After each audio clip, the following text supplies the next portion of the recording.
Hablando de literatura y de publicaciones, tenemos aquí dos libros, ¿verdad? Sí. Si nos puedes hablar un poco sobre ellos, tenemos un libro que se llama Rescoldos del pasado y otro que se llama Mestizaje Upside Down. Sí. El mestizaje es una palabra clave, ¿verdad? Sí, en tu estudio, ¿no?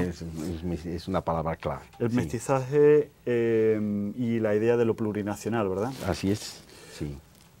¿Te importaría...? Bueno, fíjate, claro, mira, el tema de mestizaje que yo toco acá es, me aboco al estudio del mestizaje como un discurso de poder, cómo las élites emplean o utilizan el término de mestizaje. Es decir, frente al hecho de, de que la sociedad en general es mestiza, porque existen los mestizajes reales, la situación real, que un pueblo mestizo, muchas naciones, existe también la situación de un discurso reductor de eso.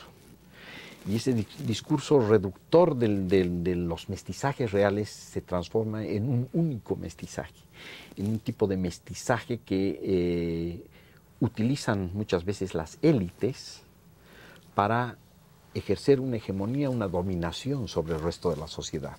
Entonces mi trabajo tiene que ver con el mestizaje como un discurso de poder, cómo se organizó ese discurso de poder a principios del siglo XX y cómo se fue desarrollando ese discurso de poder en el trayecto de la sociedad boliviana durante el siglo XX. Entonces voy viendo todos los diferentes ciclos de cómo se fue desarrollando ese mestizaje y cómo esa idea del mestizaje se vino a dar la vuelta, por eso es mestizaje upside down. Se da la vuelta con la presencia de los movimientos sociales hoy en día.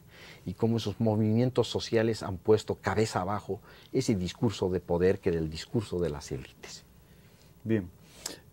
Hablando del mestizaje, tenemos que mencionar que Bolivia está dividida en muchos departamentos y provincias, ¿verdad? Sí. Si nos puedes hablar un poco sobre la idea, ¿qué son los departamentos? ¿Qué son las provincias?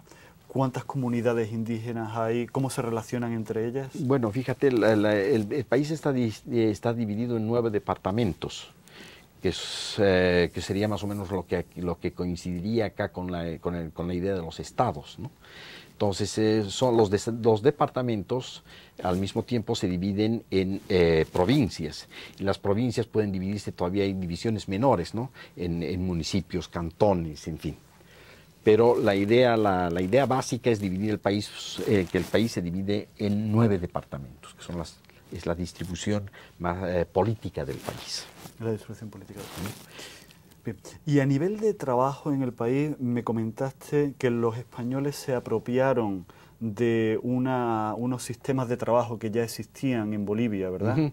Bueno, ese es con la llegada de los españoles en el hecho colonial, obviamente se apropian de sistemas de explotación que son muy conocidos, ¿no? El caso fundamental es el caso de la mita, ¿no? La mita, ¿verdad? Sí. ¿No? Es decir, los ciclos de explotación de la plata, y no solamente de explotación de la plata, sino también del trabajo en las haciendas coloniales. Entonces hay 2 tipos de mita, una mita agrícola y una mita minera, que son los ciclos de trabajo en los dos grandes sistemas de explotación.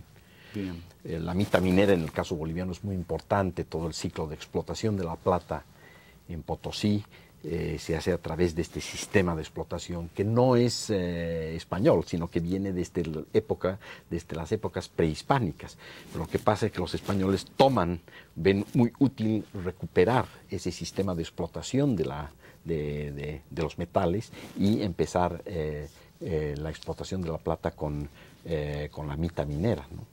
Entonces, el sistema de explotación de la mita. La mita es una institución eminentemente indígena recuperada por la colonia para la explotación. Bien. Y hablando de explotación, España explotó terriblemente Bolivia.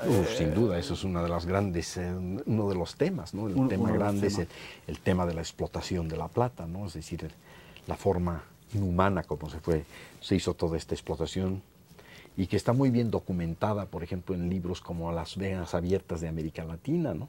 Si tú ves el libro de Eduardo Galeano, esas venas abiertas de América Latina, empieza el libro justamente mencionando el hecho de la explotación de la plata en el Potosí colonial. Claro. Entonces ese es uno de los grandes hechos coloniales, sin duda.